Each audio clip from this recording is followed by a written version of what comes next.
Rainbow Coalition and what they can and will do to help us to stop the missing.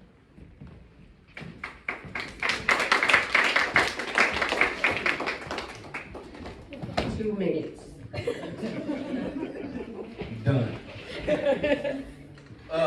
Everyone heard that saying, it takes a community, a village to raise a child. Well, I say it takes a community to maintain a community. Everybody here was talking about how a lot of people know, but not giving up any information to the family. There's information to be had out there, but ones ain't talking. The domestic situation with us, all these situations was domestic. You know what I'm saying? Nobody intervened in the community in these situations, even though it might have been people that was watching what some of these things was going on. Which got me to get thinking, because I started off, this how everybody know I met Katrina. And it was just thrown into my lap. I've never did any cases around, it was always around police brutality. That's easy. Shut down the streets. You know what I mean? Put pressure on them. You know what I mean? Do your job, lock them up, indict them. You know what I mean? But what do you do when somebody is missing? You know what I mean? So it got me to thinking more and more as this went on. And we in Black History Month, right? So I'm gonna preach about a little Black history related to what Cieha Tayor was talking about. When I look back in with the Panthers, with the Young Lords, with the Young Patriots, also with the street organizations, like the Vice Lords, the GDs, the Stones. This was in Chicago going on, where you didn't have as much of a problem like it is today. You know what I mean? We had institutions in our community that would watch the community. You didn't want to say protect the community. They was forced in this situation because up in Chicago, and Cieha Tayor talking about it itself, they dealt with a lot of the white supremacy that was going on. So they didn't have no choice but to protect their communities from these racist pigs. You know what I'm saying? From these different police officers that was coming in all their neighborhoods, harassing them. From some of the white supremacist gangs that was chasing off the Young Lords and fighting, trying to fight the Black Panthers and stuff like that. But they protected their community. They was forced to. That's why they came together. You know what I'm saying? So when we think about this, think about we already had the problem right in front of us, the solution.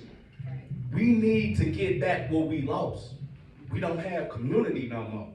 We don't talk to the next door neighbor. We don't know what grandma down the street, what her meds, is she taking her meds. We don't talk to people out here. We don't have those relationships.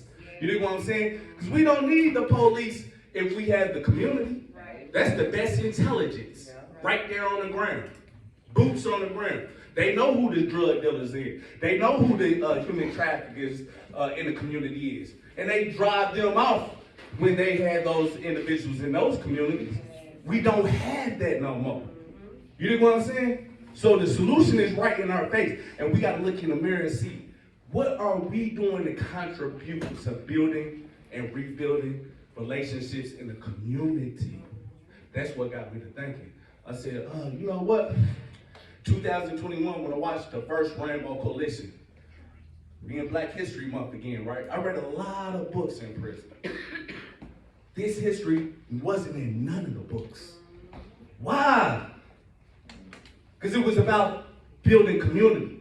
It was about us being the solution to all of our problems. You know what I mean? That's why it wasn't in there. Because once the people come together, we have the power to solve the problems in our own community. They don't want us to realize that. They don't want us to realize the power that we have right amongst us. So after I watched that first Rainbow Coalition and saw what this model that was put together, I said, you know what? We about to do it again. We about to do it again. So we formed the second Rainbow Coalition, May 14, 2021. And Cieha Tayor heard about it. He's one of the original Rainbow Coalition. These are the people I was reading about in prison. Now we're working with them. You know what I'm saying? Helping guide us. You know what I'm saying? For the community to maintain itself. Not just to raise a child, but to maintain itself. You know what I'm saying? To look out for itself, to answer its own problems that the police is not going to do. This is actually how the system works. It's been showing us that for 400 years. We just ain't been accepted. But we got to accept that we right here can be the solution to the problem. You know what I'm saying? So the point I'm trying to get at is that as we go on, it's a process building a movie. And I'm realistic, it's a protracted thing. We got to the point where we brought the Brown Berets. We united with the Brown community. We united with the new era young lords that's doing the same thing they did back in the days. We united with the White Panthers. We united with the Poor People's Army. We united with the Green Party of New Jersey. And we're gonna keep on growing. But the thing is, we're gonna keep on building community. So we start protecting ourselves. So we can start this can be preventative wherever we at. And we're gonna keep on growing. Because this is a crisis that can only be solved by us. You know what I mean?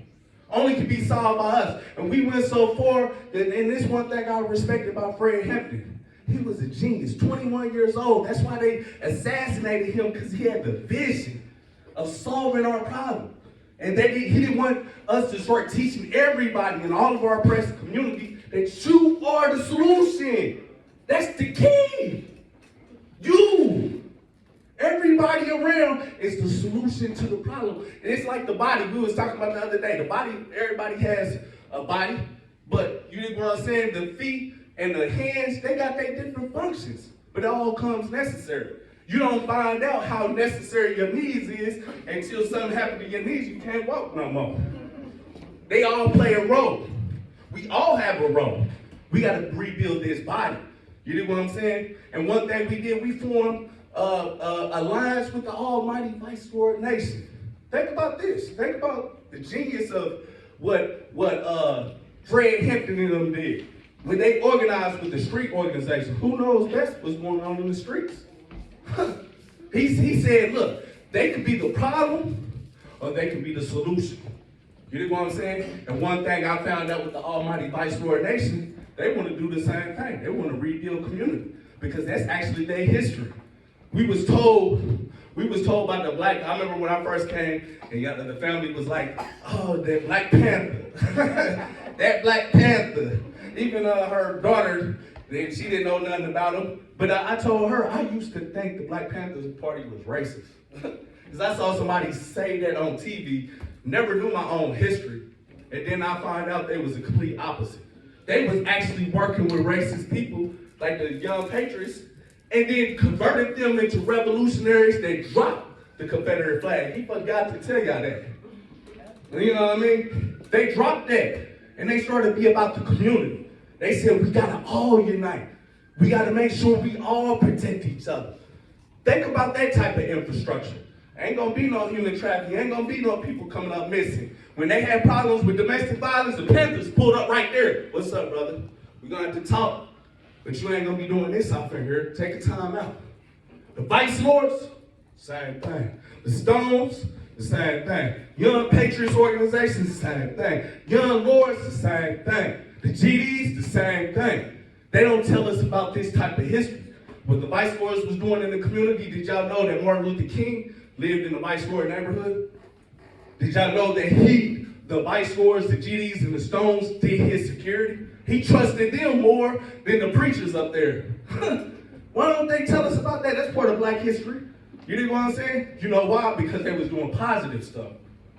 They was doing positive stuff. They want to call them gangs. They wasn't gangs. They was street organizations. They had an LLC. They had buildings that was institutionalized that was protecting their community. They had an institution that was taking kids out of that lifestyle and letting them go to pool hall and play, getting them jobs. You know what I'm saying? So these are the things that we got to do today. You know what I'm saying? We got to rebuild it. It's going to be a process. But ask yourself, what am I doing to rebuild community? Because that's what we're going to keep on doing around the country. I can't wait till my brother up here, Katrina, she was like, I want two people to come, and I want the Vice Lords, specifically Maine C, He's the spokesman for the Vice Lords, Almighty Vice Lord Nation. And I can't wait till he come up and talk about what they doing in the community.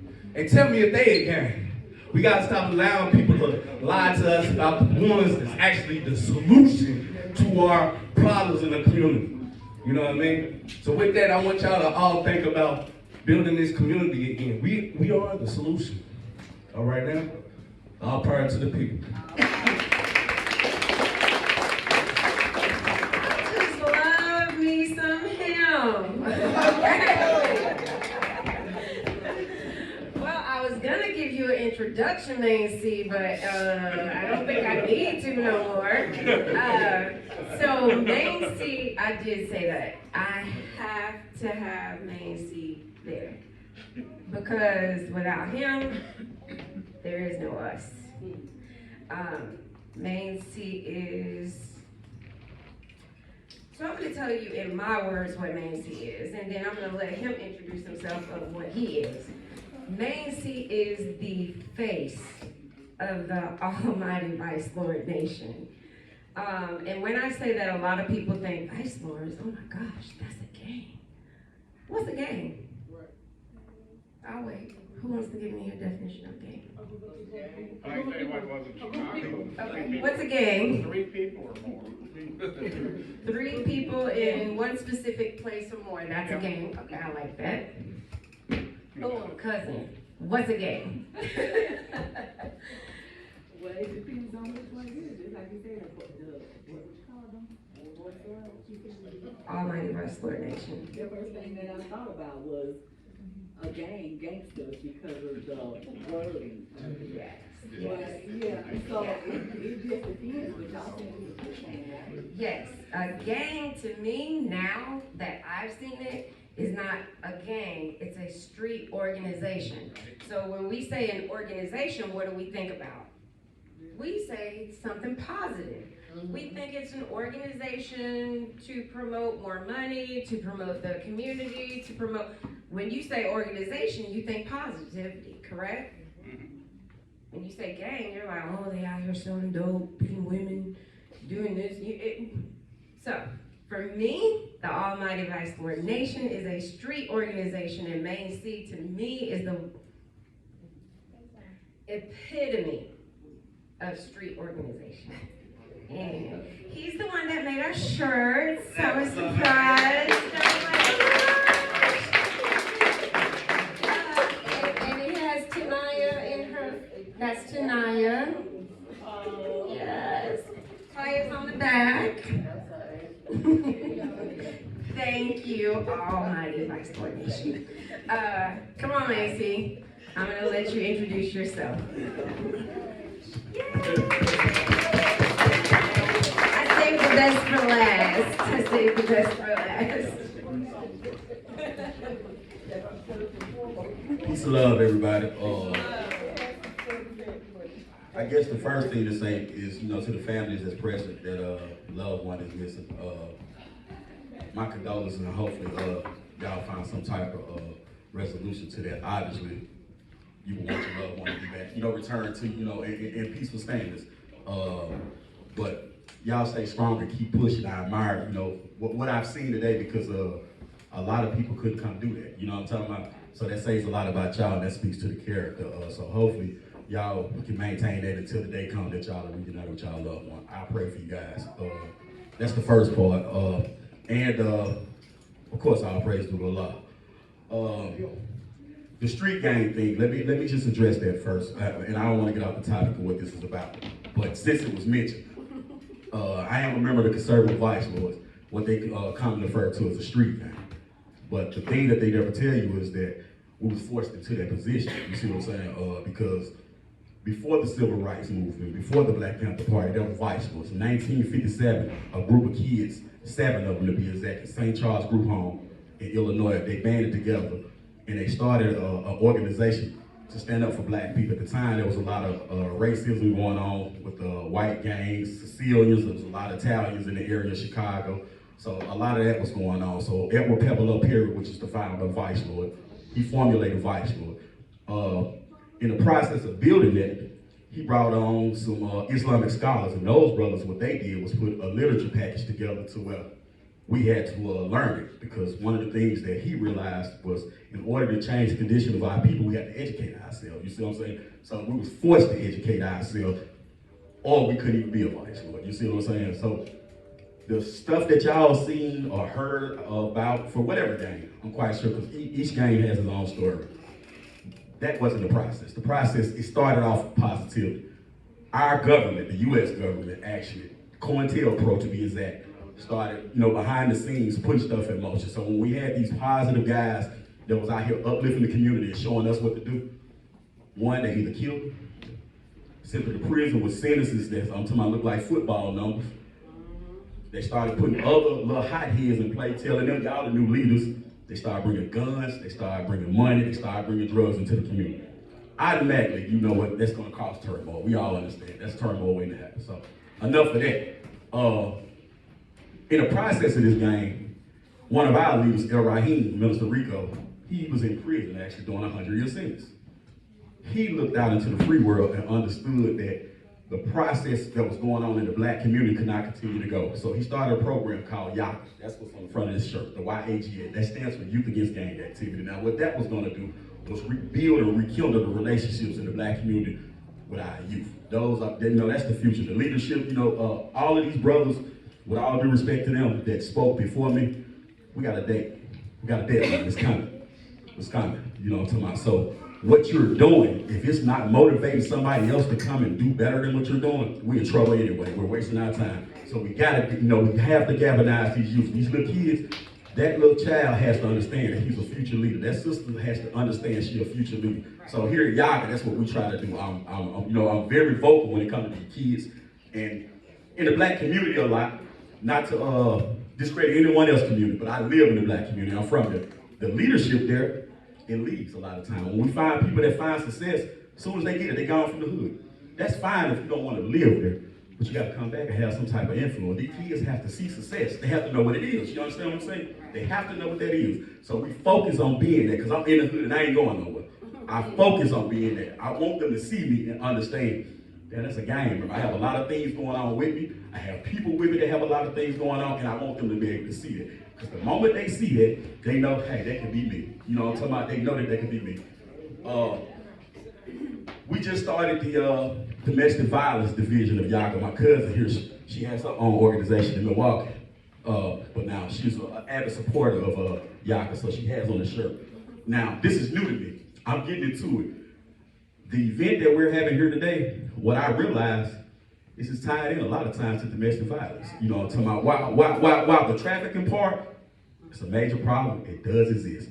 But I would guarantee you in most of these situations, there's a domestic issue dealing with missing people. You see what I'm saying? So, when I say that, most people that go missing, even though as a kid you wouldn't know, most people go missing, they know they're abducted.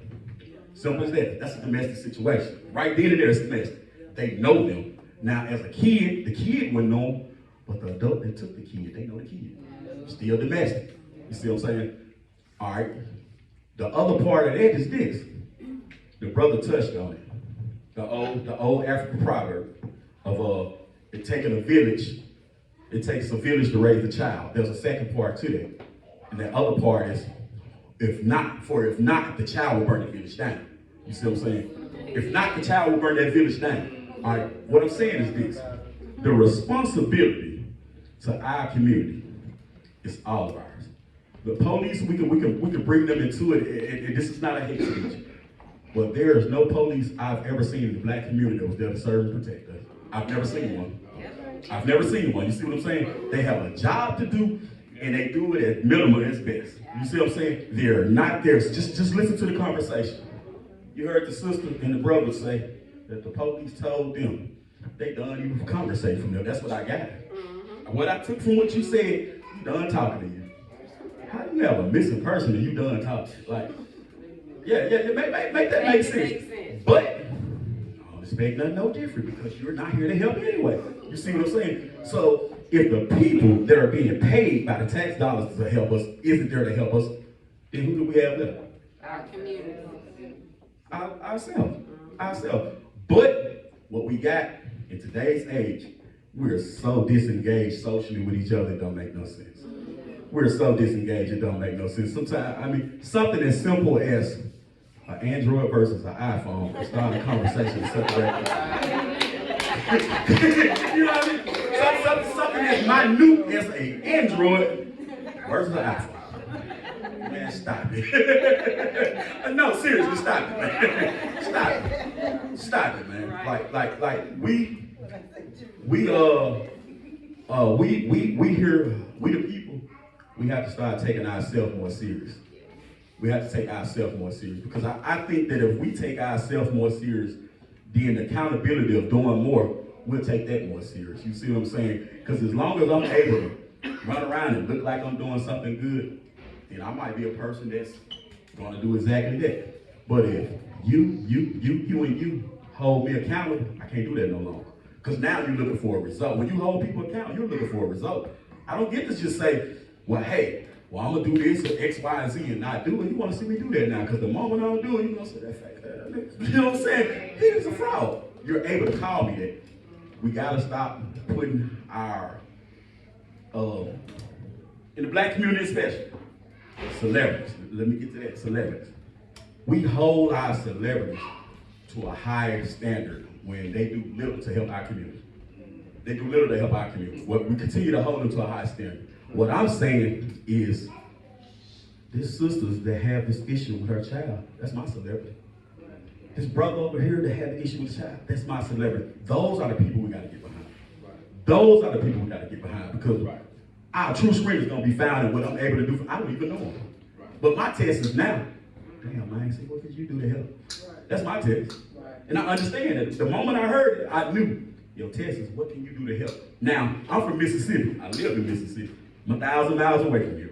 What I can do is limited from a physical aspect. But I can share a story. I can take what I heard here today back to where I'm going. You see what I'm saying? I can take it back because you don't know where this needs to go. You see what I'm saying? But that's the responsibility part of it. You see what I'm saying? We all have to do that. I don't want to hold y'all time. It's this situation. I'm glad the sister put this together. This is needed, and not just here. What's happening here now? It needs to go nationwide. We need to do this more often. We need to do this with regularity. We need to blanket America with these type of situations right here, right here.